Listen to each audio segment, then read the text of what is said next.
ਖੇਡਦੀ ਹੋਈ ਉਹ ਵੱਡੀ ਹੋਈ ਸੀ ਤੇ ਇਸ ਖੇਡਦੀ ਨੂੰ ਹੀ ਸਰਕਾਰ ਨੇ ਉਸ ਨੂੰ ਦੇਖ ਲਿਆ ਸੀ। ਉਸ ਦੇ ਪਿਓ ਮੰਨਾ ਸਿੰਘ ਔਲਖ ਨੇ ਸਰਕਾਰ ਨੂੰ ਖੁਸ਼ ਕਰਨ ਲਈ ਉਸ ਨੂੰ ਤੋਹਫੇ ਵਜੋਂ ਮਹਾਰਾਜੇ ਨੂੰ ਦੇ ਦਿੱਤਾ ਸੀ। ਕਹਿਣ ਨੂੰ ਤਾਂ ਪਿਓ ਕਿਹਾ ਕਰਦਾ ਸੀ ਕਿ ਉਹ ਵੀ ਔਲਖ ਸਰਦਾਰ ਹੈ, ਪਰ ਧੀ ਨੂੰ ਥਾਲੀ ਵਿੱਚ ਪਰੋਸ ਕੇ ਸਰਕਾਰ ਸਾਹਮਣੇ ਇਵੇਂ ਪੇਸ਼ ਕੀਤਾ ਜਿਵੇਂ ਕੋਈ ਮਠਿਆਈ ਕਿਸੇ ਨੂੰ ਦਿੰਦਾ ਹੈ। ਅਜੀਬ ਜਿਹੀਆਂ ਸੋਚਾਂ ਮਹਾਰਾਣੀ ਦੇ ਮਨ ਵਿੱਚ ਆਉਣ ਲੱਗੀਆਂ।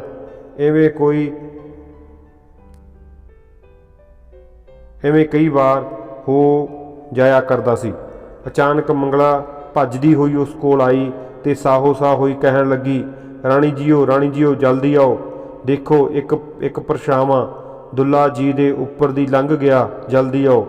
ਪਹਿਲਾਂ ਤਾਂ ਰਾਣੀ ਜਿੰਦਾ ਘਬਰਾ ਗਈ ਤੇ ਦੁੱਲਾ ਜੀ ਦੇ ਕਮਰੇ ਵੱਲ ਦੌੜ ਤੁਰੀ, ਪਰ ਨੇੜੇ ਜਾ ਕੇ ਦੇਖਿਆ ਕਿ ਅਸਮਾਨ ਵਿੱਚ ਕੋਈ ਪੰਛੀ ਉੱਡ ਰਿਹਾ ਸੀ। ਲਾਹੌਰ ਸ਼ਹਿਰ ਅਜੀਬ ਸੀ ਕਿ ਇੱਥੇ ਕਈ ਵਾਰ ਪੰਛੀ ਵੀ ਰਾਤ ਨੂੰ ਨਹੀਂ ਸੀ ਸੌਂਦੇ। ਉਸਨੇ ਕਿਹਾ, ਹੌਸਲਾ ਰੱਖ ਮੰਗਲਾ, ਉਹ ਦੇਖ ਕੋਈ ਜਾਨਵਰ ਉੱਡਦਾ ਹੋਇਆ ਲੰਘਿਆ ਏ, ਉਸੇ ਦਾ ਹੀ ਪਰਛਾਵਾਂ ਪਿਆ ਹੋਵੇਗਾ। ਰਾਣੀ ਜੀਓ, ਇਹ ਬਹੁਤ ਬੁਰਾ ਹੁੰਦਾ ਏ ਬਦਸ਼ਗਨਾ। ਕੁਝ ਨਹੀਂ ਹੁੰਦਾ ਮੰਗਲਾ, ਸਤਿਗੁਰ ਤੇ ਭਰੋਸਾ ਰੱਖੀਦਾ ਹੁੰਦਾ, ਇਹ ਪਰਛਾਵੇਂ ਕੁਝ ਨਹੀਂ ਹੁੰਦੇ।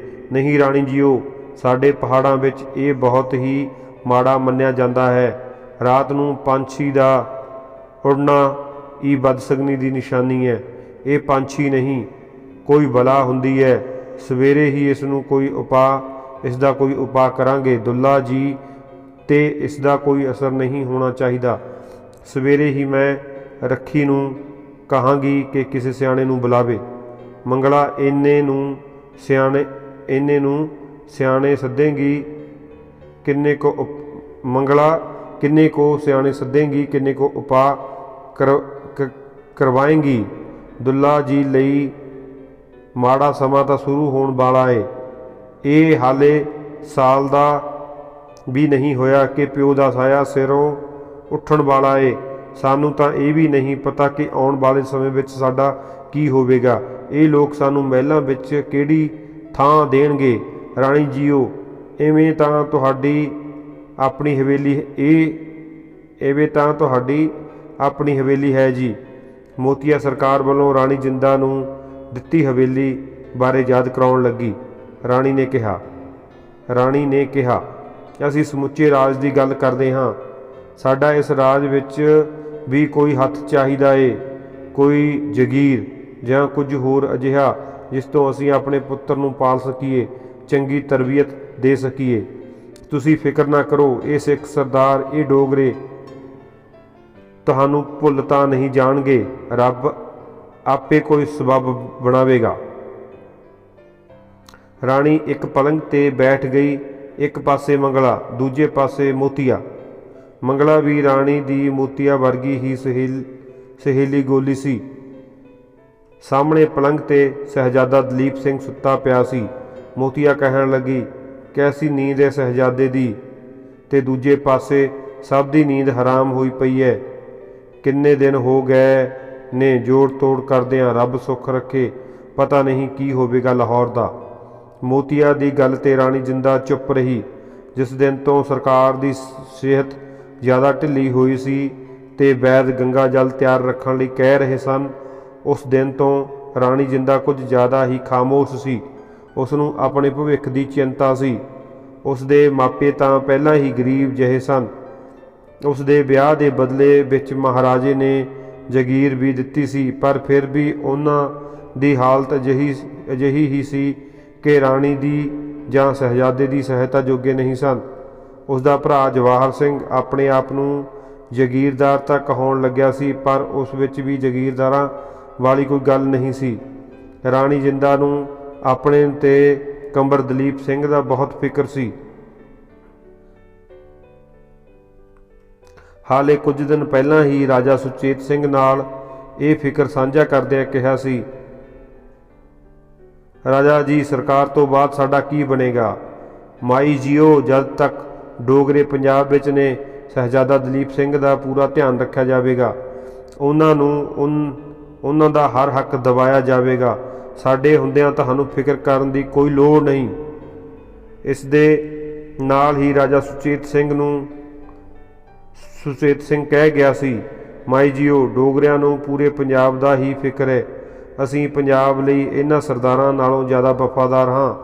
ਇਸੇ ਵਫਾਦਾਰੀ ਕਾਰਨ ਸਰਕਾਰ ਨੇ ਮੈਨੂੰ ਕੁਝ ਵਿਸ਼ੇਸ਼ ਜ਼ਿੰਮੇਵਾਰੀਆਂ ਸੌਂਪੀਆਂ ਹੋਈਆਂ ਨੇ। ਤੁਸੀਂ ਬੇਫਿਕਰ ਰਹੋ। ਰਾਜਾ ਸੁਚੇਤ ਸਿੰਘ ਦੀ ਜ਼ੁਬਾਨ ਤੇ ਉਸ ਨੂੰ ਪੂਰਾ ਭਰੋਸਾ ਸੀ, ਪਰ ਇਹ ਭਰੋਸਾ ਨਹੀਂ ਸੀ ਕਿ ਡੋਗਰੇ ਪੰਜਾਬ ਵਿੱਚ ਰਹਿਣਗੇ ਵੀ ਕਿ ਨਹੀਂ। ਸਿੱਖ ਸਰਦਾਰ ਡੋਗਰਿਆਂ ਦੇ ਬਹੁਤ ਹੀ ਖਿਲਾਫ ਸਨ। ਉਹਨਾਂ ਨੂੰ ਪੰਜਾਬ ਵਿੱਚ ਦੇਖ ਕੇ ਕੋਈ ਖੁਸ਼ ਨਹੀਂ ਸੀ। ਸਰਕਾਰ ਤੋਂ ਡਰਦਾ ਕੋਈ ਬੋਲਦਾ ਨਹੀਂ ਸੀ, ਪਰ ਉਹਨਾਂ ਦੇ ਖਿਆਲਾਤ ਛੁਪੇ ਨਹੀਂ ਸਨ। ਸਰਕਾਰ ਵੱਲੋਂ ਉਹਨਾਂ ਨੂੰ ਦਿੱਤੀ ਵਾਧੂ ਤਾਕਤ ਕਾਰਨ ਉਹਨਾਂ ਨਾਲ ਸਾਰੇ ਸਰਦਾਰ ਈਰਖਾ ਕਰਦੇ ਸਨ।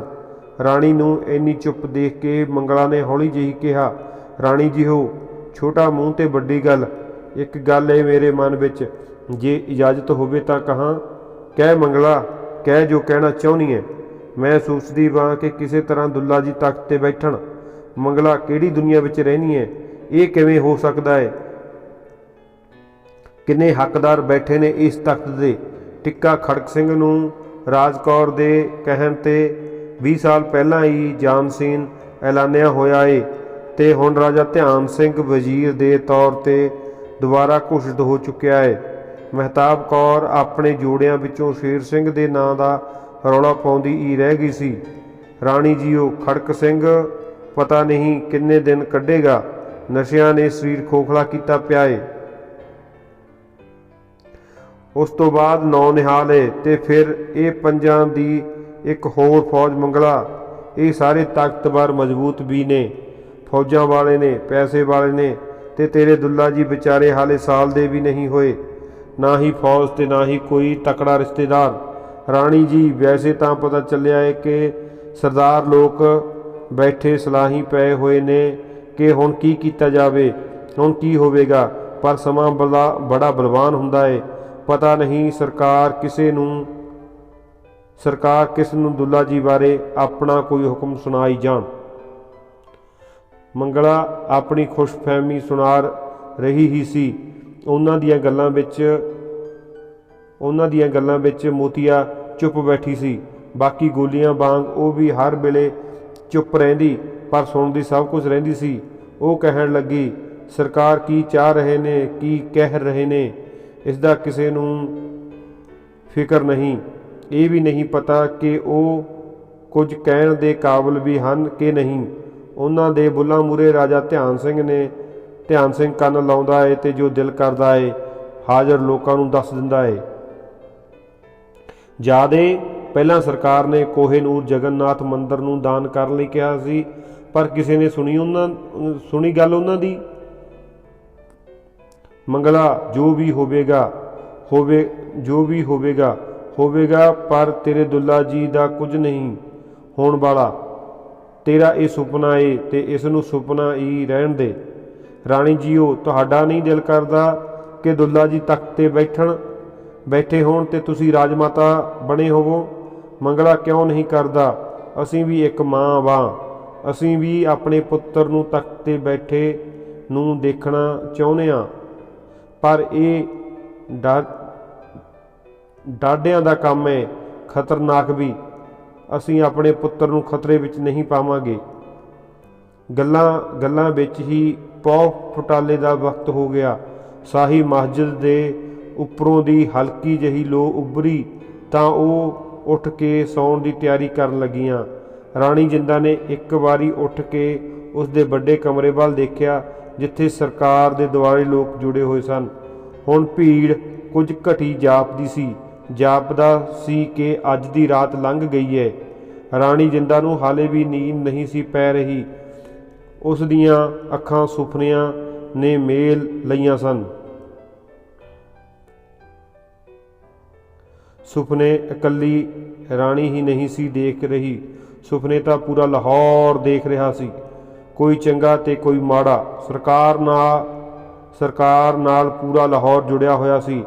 ਲਾਹੌਰ ਦੀ ਇੱਕ ਇੱਕ ਇੱਟ ਜਿਵੇਂ ਸਰਕਾਰ ਬਾਰੇ ਮਹਿਸੂਸ ਕਰ ਰਹੀ ਸੀ। ਬਹੁਤ ਸਾਰੇ ਅਜਿਹੇ ਹੱਥ ਸਨ ਜਿਨ੍ਹਾਂ ਨੂੰ ਸਰਕਾਰ ਕਾਰਨ ਰਿਜ਼ਕ ਮਿਲਿਆ ਹੋਇਆ ਸੀ, ਹੁਣ ਦੁਆਵਾਂ ਲਈ ਜੁੜੇ ਹੋਏ ਸਨ ਇਹ ਲੋਕ ਮਹਾਰਾਜੇ ਦੇ ਸਿਰਫ ਰਿਆਇਆ ਸਨ, ਰਿਸ਼ਤੇਦਾਰ ਨਹੀਂ। ਮਹਾਰਾਜੇ ਦੀ ਆਪਣੇ ਤਾਂ ਤਰ੍ਹਾਂ ਤਰ੍ਹਾਂ ਦੀਆਂ ਸਾਜ਼ਿਸ਼ਾਂ ਰਚ ਰਹੇ ਸਨ। ਲਾਹੌਰ ਦੇ ਕਿਸੇ ਨਾ ਕਿਸੇ ਖੂੰਜੇ ਵਿੱਚ ਬੈਠੇ ષਡਯੰਤਰ ਘੜ ਰਹੇ ਸਨ। ਅਜਿਹੀ ਹੀ ਇੱਕ ਹਵੇਲੀ ਸੀ ਮਜੀਠੀਏ ਸਰਦਾਰਾਂ ਦੀ। ਸਵੇਰ ਦੇ ਹੀ ਕੁਝ ਸਰਦਾਰ ਇਕੱਠੇ ਹੋਏ ਬੈਠੇ ਸਨ ਕਿ ਹੁਣ ਕੀ ਕੀਤਾ ਜਾਵੇ, ਅਗਲਾ ਕਦਮ ਕੀ ਹੋਏ, ਜਾਂ ਆਉਣ ਵਾਲੇ ਪੰਜਾਬ ਵਿੱਚ ਉਹਨਾਂ ਦੀ ਕੀ ਥਾਂ ਹੋਵੇਗੀ। ਲਹਿਣਾ ਸਿੰਘ ਉੱਚਾ ਲੰਮਾ ਸਰਦਾਰ ਬਾਰੀ ਆਪਣੀ ਗੱਲ ਦੁਹਰਾ ਰਿਹਾ ਸੀ। ਸਰਦਾਰ ਸਾਹਿਬਾਨ ਜੀਓ, ਅਸੀਂ ਡੋਗਰਿਆਂ ਨੂੰ ਪੰਜਾਬ ਵਿੱਚੋਂ ਬਾਹਰ ਕੱਢਣਾ ਜ਼ਰੂਰੀ ਏ। ਦੇਖੋ ਸਰਦਾਰ ਜੀ, ਜਿਹੜਾ ਵੀ ਜਾਨਸੀਨ ਹੋਏਗਾ ਉਸ ਤੋਂ ਪਹਿਲਾਂ ਇਹੋ ਵਾਅਦਾ ਲਵਾਂਗੇ ਕਿ ਡੋਗਰੇ ਭਰਾ ਪੰਜਾਬ ਵਿੱਚੋਂ ਜਾਣ। ਇਹਨਾਂ ਨੇ ਸਰਕਾਰ ਤੇ ਸਰਦਾਰਾਂ ਵਿੱਚ ਕੰਧ ਖੜੀ ਕੀਤੀ ਹੋਈ ਹੈ। ਸਾਡੀ ਕੋਈ ਗੱਲ ਸਰਕਾਰ ਤੱਕ ਪੁੱਜਣ ਹੀ ਨਹੀਂ ਦਿੰਦੇ। ਜਾਨਸੀਨ ਤਾਂ ਸ਼ਹਿਜ਼ਾਦਾ ਖੜਕ ਸਿੰਘ ਹੀ ਹੋਵੇਗਾ ਨਾ। ਅਟਾਰੀ ਵਾਲੇ ਦੀ ਗੱਲ ਉੱਪਰ ਅਜੀਤ ਸਿੰਘ ਇੱਕਦਮ ਬੋਲ ਪਿਆ। ਅਟਾਰੀ ਵਾਲੇ ਨੇ ਕਿਹਾ, ਠੀਕ ਹੈ ਗੱਲ ਠੀਕ ਹੈ, ਪਰ ਆਪਾਂ ਇਹ ਵੀ ਦੇਖੀਏ ਕਿ ਖੜਕ ਸਿੰਘ ਵਿੱਚ ਜਾਨਸੀਨ ਬਣਨ ਵਾਲੇ ਗੁਣ ਵੀ ਹਨ ਕਿ ਨਹੀਂ। ਸਰਦਾਰ ਜੀ, ਇਸ ਗੱਲ ਨੂੰ ਸਰਕਾਰ ਕਿੰਨੀ ਵਾਰ ਸਾਫ਼ ਕਰ ਚੁੱਕੇ ਨੇ ਕਿ ਟਿੱਕਾ ਖੜਕ ਸਿੰਘ ਹੀ ਗੱਦੀ ਤੇ ਬੈਠੇਗਾ। ਠੀਕ ਹੈ ਲਹਿਣਾ ਸਿੰਘ ਜੀ, ਸਰਕਾਰ ਦਾ ਕਿਹਾ ਸਿਰ ਮੱਥੇ, ਪਰ ਸੋਚੋ ਵੀ ਕਿ ਉਸ ਦੇ ਗੁਣ ਕਿਹੋ ਜਿਹੇ ਨੇ ਕਿ ਉਹ ਡੋਗਰਿਆਂ ਦਾ ਸਾਹਮਣਾ ਕਰ ਸਕੇਗਾ, ਕਿ ਉਹ ਰਾਜ ਭਾਗ ਚਲਾ ਸਕੇਗਾ। ਤੁਹਾਨੂੰ ਪਤਾ ਹੈ ਕਿ ਫੌਜ ਵਿੱਚ ਹੁਣੇ ਹੀ ਅਫਰਾ ਦਫਰੀ ਪਈ ਹੋਈ ਏ। ਸਿਪਾਹੀਆਂ ਜਦ ਦਿਲ ਕਰਦਾ ਇਹ ਘਰਾਂ ਨੂੰ ਚਲੇ ਜਾਂਦੇ ਨੇ। ਥੋੜ੍ਹੇ ਜਿਹੇ ਅਫਸਰਾਂ ਨੂੰ ਛੱਡ ਕੇ ਸਭ ਲੋਕ ਲੁੱਟਮਾਰ ਕਰਨ ਲੱਗਦੇ ਨੇ। ਸਰਕਾਰ ਤੋਂ ਬਾਅਦ ਤਾਂ ਹਾਲਾਤ ਵਿਗੜਨ ਦਾ ਅੰਦੇਸ਼ਾ ਏ। ਤੁਸੀਂ ਦੇਖੋ ਕਿ ਇਹ ਸਭ ਟਿੱਕਾ ਖੜਕ ਸਿੰਘ ਕਾਬੂ ਕਰ ਸਕਦਾ ਏ ਕਿ ਨਹੀਂ। ਫੌਜ ਦੀ ਜੋ ਗੱਲ ਹੈ ਆਪਾਂ ਸਾਰੇ ਜਾਣਦੇ ਵਾਂ ਕਿ 2 ਸਾਲ ਹੋ ਗਏ ਨੇ ਫੌਜ ਨੂੰ ਤਨਖਾਹ ਨਹੀਂ ਦਿੱਤੀ ਗਈ। ਜਦ ਵੀ ਫੌਜ ਦੀ ਤਨਖਾਹ ਲਗਾਤਾਰ ਸ਼ੁਰੂ ਹੋ ਗਈ ਤਾਂ ਆਪੇ ਸਭ ਠੀਕ ਹੋ ਜਾਵੇਗਾ। ਫਿਰ ਵੀ ਇਹ ਮਸਲਾ ਇੰਨਾ ਗੰਭੀਰ ਨਹੀਂ ਹੈ ਜਿਵੇਂ ਕਿ ਤੁਸੀਂ ਕਹਿ ਰਹੇ ਹੋ। ਮਸਲਾ ਗੰਭੀਰ ਨਹੀਂ ਤਾਂ ਸਰਕਾਰ ਤੋਂ ਬਾਅਦ ਇੱਕ ਦਮ ਗੰਭੀਰ ਹੋ ਜਾਵੇਗਾ। ਦੇਖਣਾ ਤੁਸੀਂ ਖਜ਼ਾਨਾ ਖਾਲੀ ਪਿਆ ਏ, ਹੋਰ ਖਰਚੇ ਪੂਰੇ ਨਹੀਂ ਹੋ ਰਹੇ, ਤਨਖਾਹ ਕਿੱਥੋਂ ਦਿੱਤੀ ਜਾਵੇਗੀ। ਖਜ਼ਾਨੇ ਖਾਲੀ ਹੋਣ ਦਾ ਕਾਰਨ ਇਹ ਕਿ ਮਾਲੀਆ ਪੂਰਾ ਨਹੀਂ ਵਸੂਲਿਆ ਗਿਆ।